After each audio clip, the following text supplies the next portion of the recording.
Chris and I will try to go through things quickly and answer as many questions as we can. My name is Jing. I'm the brand manager here at Hasbro, and you guys all know Chris, but Chris, quick intro. Hey, I'm Chris. I'm design manager over the fan side of the Star Wars business. We have fan and kid. I'm design manager over the fan side. All right, so we're going to dive right in. Chris, the other Chris from Panthascom. Thank you. So the revealed comic-inspired Boba Fett figures served as a double whammy for fans. Not only did it feed more into the repaint fatigue, but it also resulted in some sticker shock. Will we ever see Boba Fett figures at the basic figure price ever again? Yeah, so we've seen this question, so thank you for asking that, so we can kind of address it a little bit. Like, first off, I think it's two-part. First part is pricing is ultimately at the discretion of the retailer, and I think some people have pointed out how our pricing when we went out with the reveal from our PR perspective was slightly different, and I think that's just something that, you know, it's not at our discretion, for one, and then for the other piece of it is just what goes into making Boba, which Chris can speak to more directly. Yeah, I mean, you guys all understand how complicated the Boba Fett figure is, and he is exceptional in our product line, where number of pieces and usually deco, not always, but usually deco is high on him as well, just and partly because of the number of pieces. While he might be simple looking in some variants of him, color palette wise, because each piece has a little bit of deco on it, there's more deco labor, and there's certainly more assembly labor on that. Anytime you take multiple parts and are putting it together, there's a human doing that. And that, I would say that assembly labor and multiple parts are always going to drive the cost of Fett. To the question of, will we ever see a Fett at the price matching regular figures or mainline figures again? That's tough to say. I would guess that unless it's a new meaningful Boba Fett that we integrate in and then we take a hit on him specifically and average that out across other figures in his wave, probably not, because Boba Fett himself he's a popular character, so he always wants to be multiple figures in that case pack. So he's always going to be the leader. So it's tough to average when you've got that guy in there. So that's why he ends up leaning towards a more deluxe figure and deluxe price points all the time. It's a big messy issue of the cost of doing him, and if he wasn't so cool, he wouldn't be as expensive. And it's not that we're artificially inflating that price. Like, that's just like, we're trying to get that down because we want him at that mainline price, and we're kind of bottoming out as far down as we can go to do that. So great, thank you very much. Yeah. Jake for Lomsakis. Perfect. Welcome. Thank you. Welcome. Like it's my meeting. Good morning. Happy New Year. Thanks for having us always. Actually, my question kind of connects to that a little bit. My first question is, during the Bring Home the Galaxy holiday campaign, Walmart offered the ARC Commander Blitz and Target offered the Kenner Boba Fett. Since it appears that Target owns the rights to the Fett repaints and Walmart for ARC repaints, well, would there be any hesitation letting fans choose the next set of sculpts they would like to see retailers reuse for future releases? Yeah, so we definitely did, and thank you for noticing that, group relevant figures with certain retailers just to give it some cohesiveness and consistency. We just thought it made fun programs, you know, and in the future may go to different retailers, for example, as we switch things around. So to your question about like for the next set and what you would like to see, absolutely open to ideas.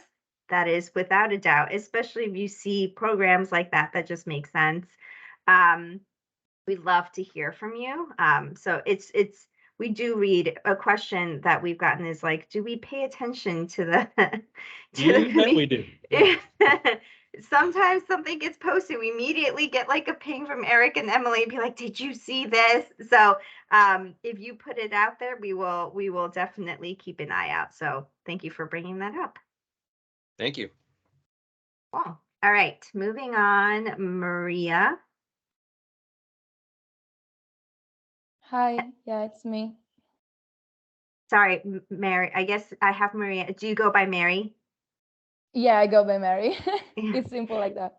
Got it. Great. And yeah, would love to hear your question. Well, good morning, first of all, and thank you for having us. So, as GuerraStellari.net, we were deeply honored to present as an exclusive the vintage collection under Bunker playset action figure. So we had two questions about this specific set. Where did the idea of choosing the Bunker come from, and why specifically did you choose the Rebel Scout as your action figure?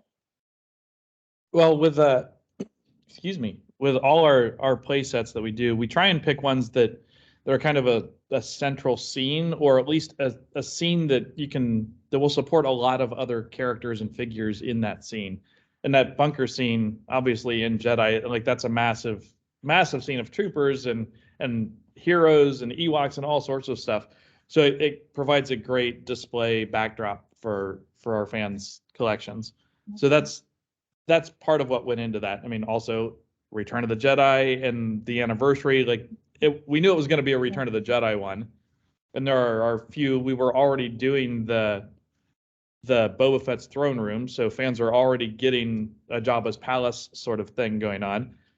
So that bunker made sense for price and all those requirements of fitting figure display space.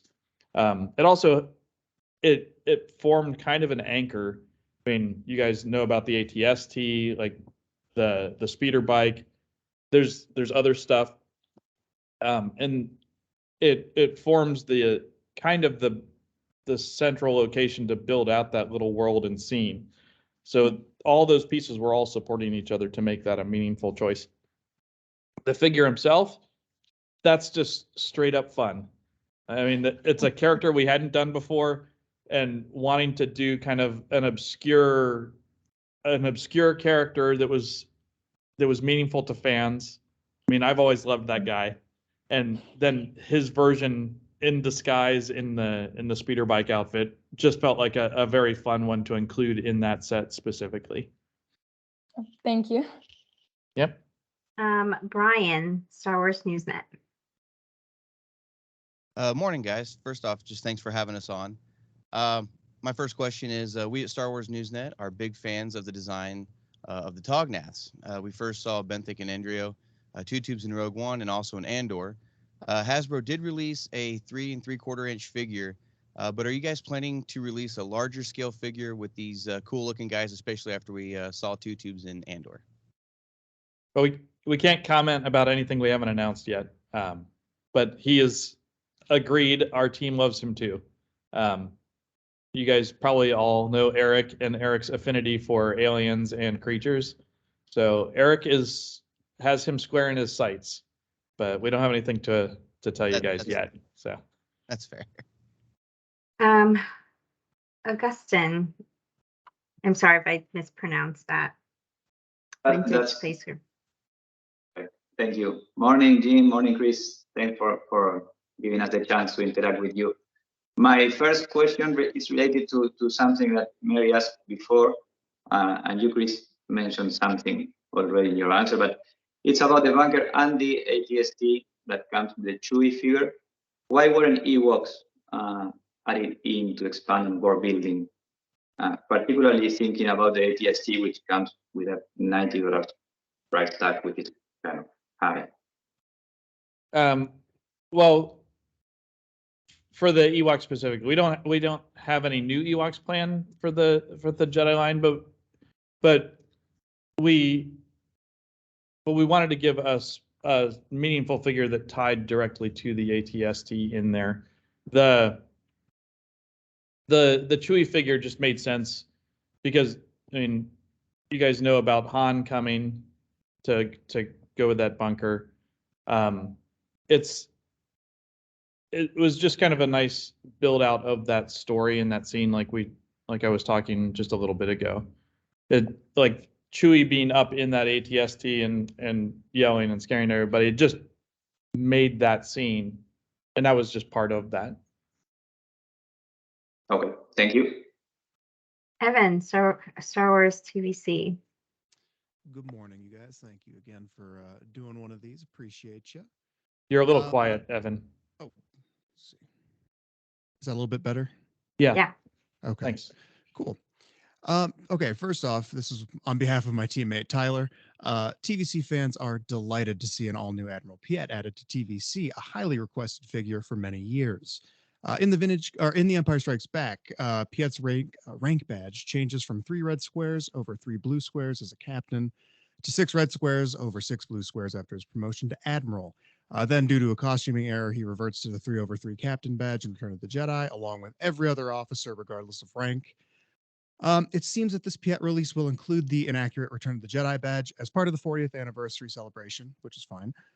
While we know you cannot comment on any future releases, are you aware, at least, that many fans would like to see Piet with his correct Empire Strikes Back Admiral badge on an Empire Strikes Back card as well, especially as it's the first film he appeared in, and vintage collection cards tend to most often be based on the character's debut films. It would mean a lot to fans who have waited so long for a definitive release. We are aware of the differences. It was much discussed here. Emily and I we know all about it. I would say fans just need to be patient. Okay, fair enough. All right, back up to the front for round 2, Chris Bantha Skull. Thank you. Chris, during the reveal video of the ATST on the Hasbro Pulse YouTube channel, you said that you've gone back in and tightened up some joints. Going off script a little bit, fans heard this before, specifically with the ATST Raider, and then it still fell down. So to give fans confidence to pre-order this, can you provide further details on what this means specifically, what steps were taken to ensure the ATST stays standing up? Yeah, it was, so in all transparency, like when I got the Raider ATST, it was, the sample I had was floppy and I wasn't happy.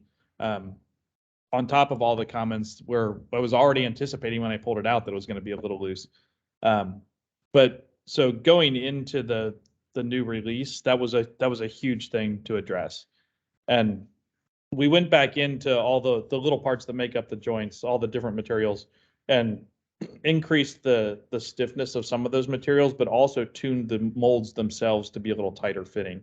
So that my biggest worry now is that fans are going to complain that some of the joints are too tight. So which I don't want, but the decision I made was that I feel like too tight is probably good for that one, because you can wear it in if it's too tight, but you can't wear it to tight if it's loose. So, and that one for me, when I would get him out of the box, I would take my hand and press his 2 feet down on a table and kind of pose him where I wanted him, and hands off, and he holds it. So it's a noticeable difference for me from where it was previously. Great. And don't worry, fans never complain, so don't worry about that. Never. Jake. All right. First off, we'd like to commend you on the release of from Forlom and Zuckus with their correct Kenner names. Second, the success of the retro collection has discussion begun about growing this line to include waves from other media sources such as animation, prequels, sequels, video game characters, Disney park characters, legends, and so on. The subline's format of being 5 POA, having a lower price point, and typically consisting of just 6 figures a wave seems like it would be a good fit for retailers. The shortest answer I can give you is that 23 will make retro fans very happy. Perfect. And answer some of those questions that you just had. Yeah. Perfect. No, I love retro. It's where my heart is as a classic fan. I love the style, and I'm the designer on retro. So I'm gonna make stuff that I want to make. I knew you were, and I was glad you were here when I knew that question was coming. So perfect. All right, Mary. Sorry, you're on mute. Sorry, my computer. So Darth Malak and Stilashan, a dream come true for Knights of the Old Republic, for the action figure Gremlin Grades. Although it has already been 20 years since the very first quarter of the expanded universe, so we wanted to know which were the key points that led to the decision of creating an action figure based on this specific game. Well, I think the thing that really got us excited was when Lucasfilm had that little teaser of the new version coming. But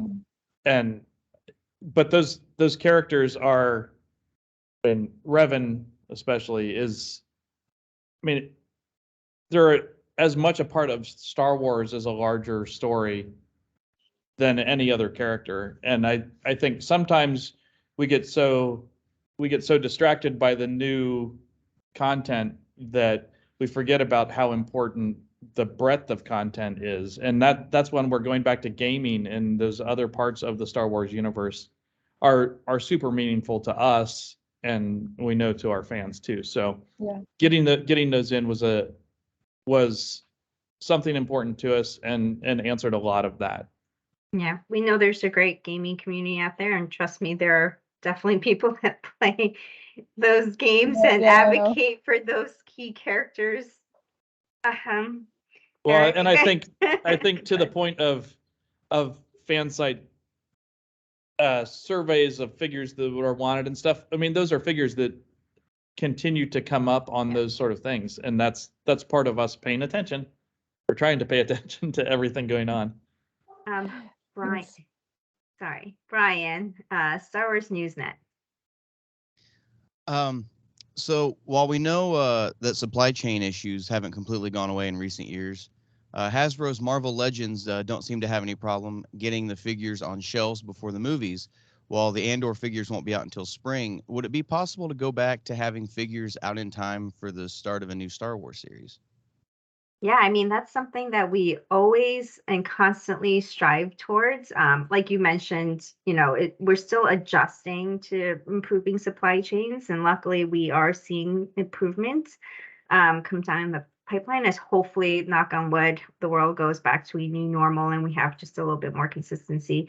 And on top of that, we have great partnership with Lucasfilm, and we work closely with them on, getting the figures out in a timeline that makes sense. So it's certainly possible, and that is certainly the goal, and it's something we strive for as a company, and we will do as much of that as possible to get that closer to entertainment in the future. Awesome, thanks. Thank you. All right, moving on, Augustine. Yes.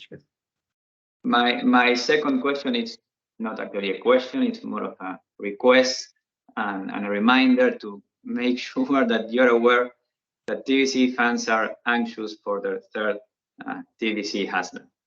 It's actually been over 2 years since the Razor Crest was announced. We need more building playsets, we need tertiary characters to balance out our collections. Can we be assured that TVC is the next Star Wars Haslab? Well, we don't have anything to announce. But 23 is going to be a fun year across the board for everybody. So just stay tuned. We'll have things to announce at some point, but we don't now. Thank you. I needed to. Haslab is an important platform for us and for Hasbro, and we want to continue to do stuff there. So. All right. Thank you. Just remember TVC, please. It's going to be a big year for us. Evan. All right, I'll second the Haslab thing. That would be great. The question I have is not an easy one to read. It's 7:45 a.m. or 6:45 a.m. for me. But after the Carbon Freeze Chamber was released with almost no current figures to go with it in 2020, you guys have done a much better job of building out the world around playsets, especially last year's Navarro Cantina, which we do still need Season 1 Grief Karga and the client, by the way. But Anyway, I continue on. The upcoming Endor bunker also has some figures, but it is hard not to notice that the upcoming Boba Fett's throne room playset has almost no Book of Boba Fett figures to go with it. We know a couple unrelated figures like Cad Bane and the Tusken Warrior are coming from the series, but still nothing to go in the actual throne room itself, such as figures like 88, Boba's Gamorrean Guards, or last year's SWTVC March Madness winner, Chrysanthemum. The Skiff Guards repacks can fill out the Return of the Jedi scenes, but even those are designed to go more in the skiffs and the sail barge, and there's no individually available Jabba to go with them. Can you assure fans that more figures will be coming to display with it, either from the Book of Boba Fett or Return of the Jedi? Yes. Perfect. All right. Again, nothing to announce, but yes, there's stuff coming. Thank you. Yep. All right, back to the front. Chris, Banthas, go. So I'm hoping for as equally of short of an answer on this one. A second reason that fans were disappointed with the Bring Home the Galaxy comic-inspired Boba Fett figures is that they were anticipating, hoping we were building up to a big Return of the Jedi 40th anniversary reveal for TVC. Without getting into specifics, will there be any more 40th anniversary product in TVC, or have we seen it all? Yes, there's more coming. Yeah, Yes. I feel like we've announced the first half of the year almost, and we still have a whole other half of the year. There's a significant amount of stuff coming. Great, thank you. We're only in January of 23 of the year of the anniversary, but I appreciate the anticipation. Hey, we're all for Ruka Salt. We want it now. Jake for Lumpsuckus. I was curious about the thought process behind releasing the AT-ST and Chewbacca set. The Vintage Collection line gets very few vehicles these days, and this particular choice has been released a few times in the recent past when other Return of the Jedi vehicles have not. It's also readily available in the secondary market and has been put on deep discount more than once. Well, I think, like we've talked a little bit, one of the big drivers for it was building out that world around the bunker. Another big motivator for it was to do a Return of the Jedi, a nice deco version of the Return of the Jedi one, updated that, and then tightened up the joints like we talked earlier too. I mean, it was kind of, there were a lot of little things that made that one a nice, meaningful update. And I mean, yes, like prices have gone up. It's more expensive than it has been, but it's also a more affordable vehicle than a lot of others could have been. And fits so nicely in that story and world of the bunker and that kind of scene storytelling. Does that bunker have a proper name that you have found? I've never heard a name for the bunker. I don't think so. There probably is one. For all I know, I've illustrated it and labeled it in a book I've worked on. I don't know. Good. That one didn't make it into the card catalog, right? So I can't access that data. Thank you, Mary. Okay, so Mara Jade is the Legends iconic character to whom many, and especially our editorial director, are particularly attached. The comic and the descriptive page of the character on the packaging are wonderful, but with the use of the plastic-free packaging, it's not possible anymore to admire the figure unless it's removed from the box. Don't you reckon there could have been a different solution, and could the action figure be penalized by the nature of the box itself? Yeah, I mean, first off, thank you for commenting on marriage. That figure, we were very excited about. It's one of our favorites, and certain designers have been pushing for her as well. So we have heard from some fans that they appreciate the posed out renders at the front of the pack as well. So there's definitely a balance between the two. When we first revealed it at STCC, the plastic free packaging, and while we certainly acknowledge that there are fan sentiments like you just mentioned as well. So again, it's a balance. We love the packaging that is out there now, since it really highlights how action oriented she can be. It really shows them posed out in some of those action poses. And yeah, it's something that we'll continue to keep an eye out, but it was great to see her post out in that box. Thank you. All right, Brian, Star Wars Newsnet. So I've got a question here. It says, is Luke's costume in The Mandalorian wrong? I believe they're talking about the 6-inch Black Series figures. In the series, he wears a black robe in the style of the prequels, but the figure is in his costume from Return of the Jedi. The cape is correct, but the robe underneath seems wrong. I think they're talking about the TVC one. So that figure, we developed that figure very early for the show, at the point where we had very little reference. We knew Luke was going to be there, but we had very little final reference for what it was. So there was a lot of working off of descriptions to do that figure, to get him out in time and as fast as we did. So that's one where there are subtle differences between the costume as we described and as it evolved through production.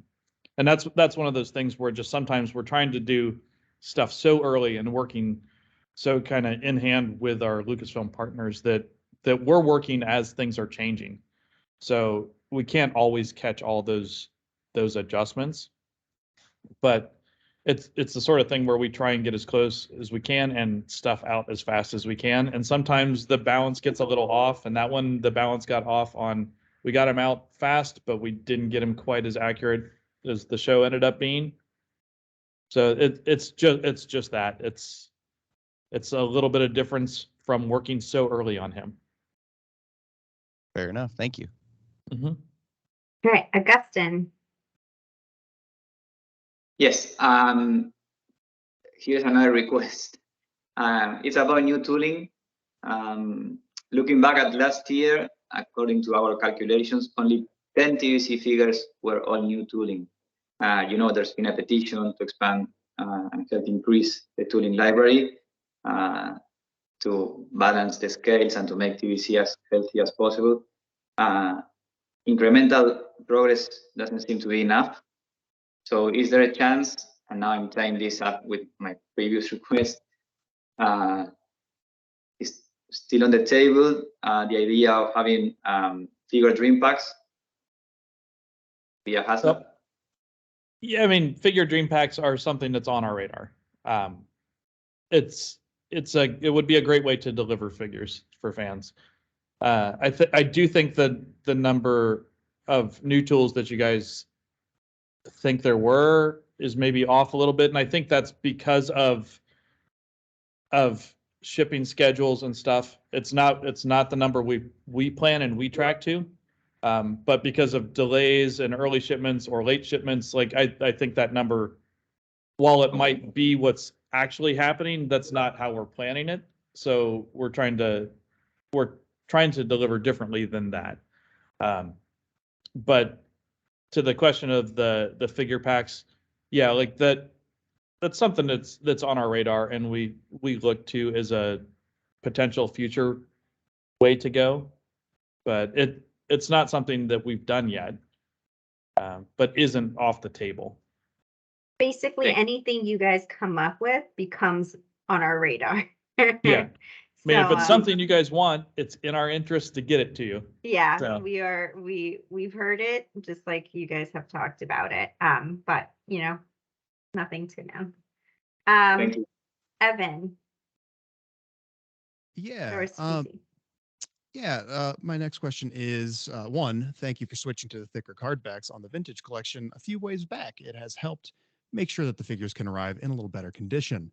Unfortunately, it has also led to a new issue, which is the strange white scuff marks and indentations on the cards to the right of the bubble. As far as we can tell, this seems to be caused by figures being packed into their cases too tightly and pressing into each other. We know that fans have brought this to your attention before, but have you been able to make any progress on fixing this issue? Yeah, so obviously we did hear, and like you mentioned, we have, we've heard it from the fans. And so we brought it internally. And trust me, as a big company, we went to our dedicated department in QA and had them do extensive testing, and they did community and transit and all of that I can't even, speak to, because that is not my level of expertise, but they absolutely did extensive testing. I will say that there are some things that we're already talking to about with the vendor. So it's on our radar. We just got to make sure that we continue to monitor and keep that up. So if we'll continue to look at that. If you guys see more, let us know. We're paying attention. And if there are issues, also feel free to contact our customer service as well. But yeah, no, thank you to the fans that were telling us about it. We are looking into it. Thank you. Cool. All right. We are going to try to do one more round quickly because we have 6 more minutes. Chris, Bantha skill. Okay, there's a concept in the TVC community that certain figures should always be available. The most often cited example of this is the OT Stormtrooper as something that fans should always have access to. And what you hear is, I should be able to walk into Walmart and buy one whenever I want. From a factory and resource allocation standpoint, is it even feasible to have certain figures continuously available?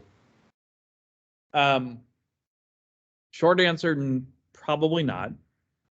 But realistically, what we try and do is address that other ways where it might not be that figure always available. It might be that, that's part of where the Troop Builder packs come from, is trying to answer those sort of questions and taking a figure like a Stormtrooper and, okay, well, here's a deluxe version with a blaster, here's a mainline offering, here's a Troop Builder pack, and doing things like that so that while it might not be VC whatever, it's addressing that figure and that sculpt availability. The band with the factories and all that stuff. We could probably dedicate an entire line to just always making Stormtroopers, but the factories, once they're rolling, they're making so many, they'd actually have to pause and then go make something else and then come back and make more Stormtroopers and then pause. And so I think it makes a richer line when we do it the way we're doing it, where we're kind of sprinkling them around instead of saying, okay, here's Darth Vader always hanging on this peg. So. Yeah, it's also just transparently just takes a lot of core planning because we definitely have to worry about capacity and all of that as well. So I think nothing is impossible, but okay. Jake, for a long second.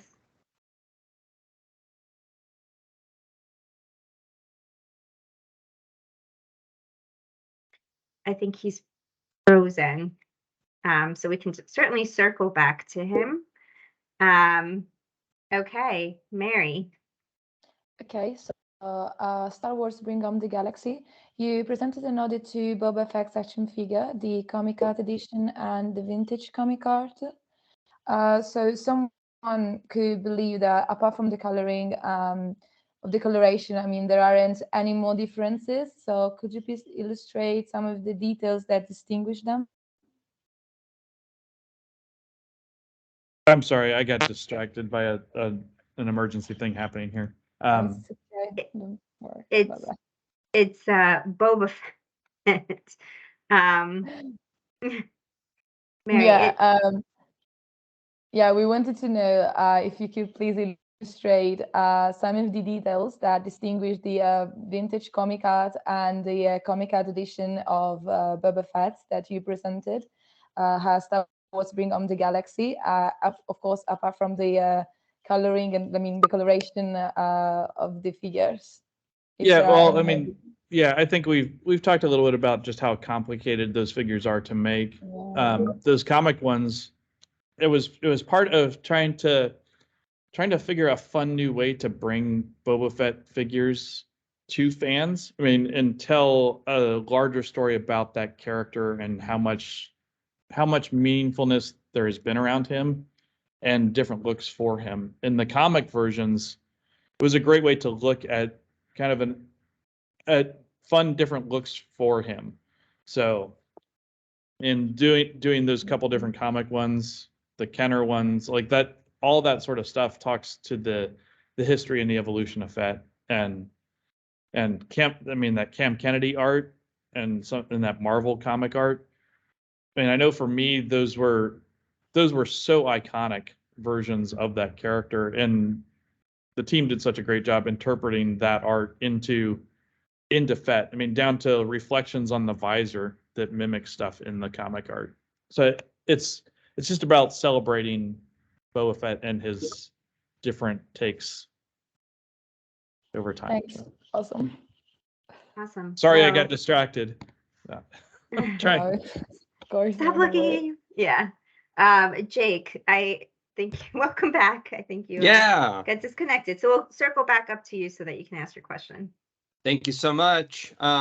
Last year, it was revealed that the Retro Collection will be releasing another 6 figures from Star Wars, which includes C-3PO and R2-D2, both with what appears to be VAC metallization. Is there a target date for those figures? And is VAC metallized figures back on the menu for possible future releases in TVC and or TBS?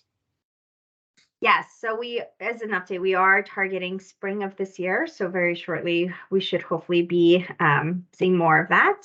And we are happy that fans are eagerly awaiting this set because it's one of our favorites. Chris worked really hard on that from a retro perspective. He's the designer on retro.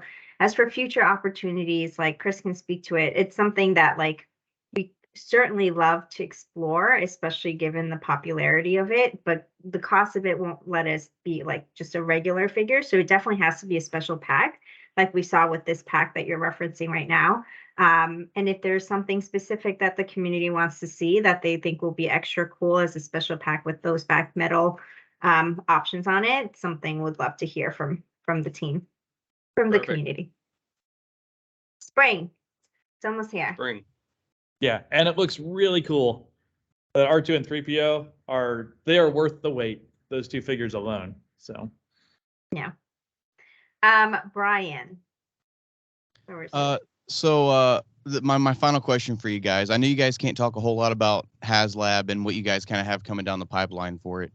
But why wasn't a Jedi Knight one of the options for Star Wars fans for Haslab? And when are you guys going to add some awesome beards for the people who are growing beards?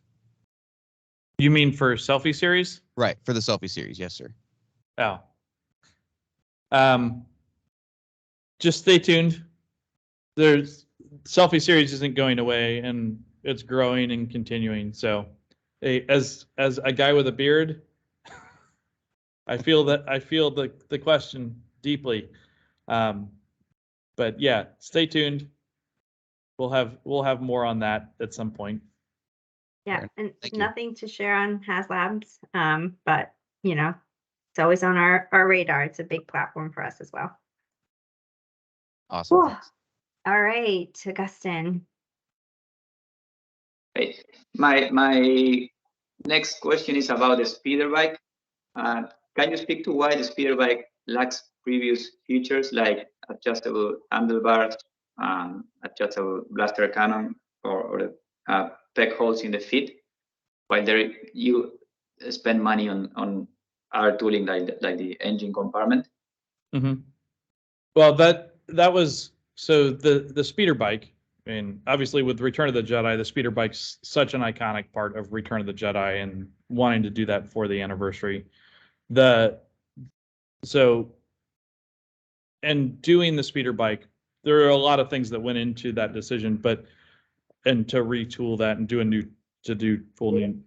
fully new tools on that. Wow, sometimes those words don't come out smoothly. But also as part of that, trying to make it be a more affordable offering for fans, because the way things are going now, like every level of complexity adds more cost. It's the same with the Boba Fett figures. It's all of that. So trying to be very cognizant of that and simplify things where we could, while still delivering a more accurate version of the speeder bike than we have previously. That thing is pretty spot on to scale, for off the original blueprints to match the original bikes in a way that the previous release wasn't. Doing things like the engine compartment, like those pieces needed to be molded the way they were to make that thing in production. So adding that engine detail was essentially free value in the toy. Little things like removing the foot pegs, that was intentional because not all of our figures have foot pegs in the heel or peg holes in the heel. Some of them have them in the toe or the center of the foot, and leaving that peg on the footrest place, I felt was actually going to limit play on that. Since that thing has a little bit of a rail around it anyway, there's kind of already a natural foothold built into those footrests on the speeder bike. So that particular one was a very conscious decision to do that. The handlebars moving, that was one just to make them more stable in kind of the standard position. They're anchored in there. If you really want to move them forward, you can move pieces out. They're not glued in place, so you can move the little things out and actually move them a little bit. But all those sort of decisions to simplify things, but not to give up detail in order to make it a more affordable toy. We have 1 minute.